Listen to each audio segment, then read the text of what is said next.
有幾個原因嘅。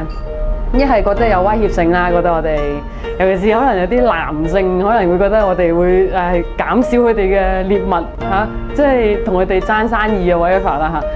但係其實冇乜意思咯，我覺得如果咁樣，同性戀者咧，你未必可以喺肉眼上睇得出。我本身係 les 㗎。你哋一齊咗幾耐咧？就快半年。開唔開心啊？你睇佢啫，幾開心。做咩唔喺一齊嘅？中意咪一齊咯。史國同志，我想問你咧，你支唔支持同性婚姻呢樣嘢咧？全同志，我覺得我支持嘅，梗係支持啦。如果同性戀者去到40-50歲啦，咁佢都仲係揾唔到即係可以私定終身嘅伴侶，你話佢幾慘？點解啲男人同女人可以結婚嘅唔使啊？我哋又要結婚咯，嗬？結咯，結。都話我哋係正常人嚟噶嘛？點解正常人有嘅，我哋唔可以有咧？呢啲權利，我無論係同男人一齊又好，同女人一齊又好，咁都係想將來老咗有個伴咯。8年前，我曾經聽過有一 pair 男同志，佢哋已經一齊10幾年噶啦。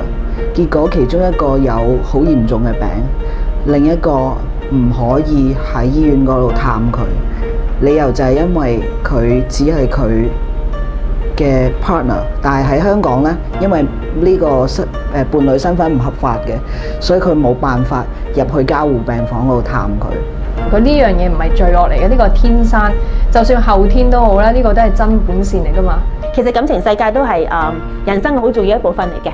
咁我覺得呢個遊行今次嘅意義呢，就係講驕傲做自己。我諗做翻自己呢一日呢，對於同志朋友嚟講，或者即係支持同志嘅朋友嚟講呢，都係好重要嘅。係唔係 les 或者 gay 都好，你都應該支持呢件事，因為你去支持人做翻自己，唔再怕其他人嘅眼光，行出呢條街上面，話俾人聽，佢承認咗自己，我真係一個同志。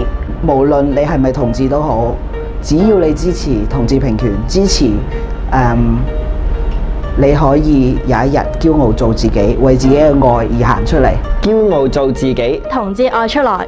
香港同志遊行2009，11月1號下晝2點半。希望11月1號喺下晝2點半喺灣仔修頓球場見到你。到時見啦！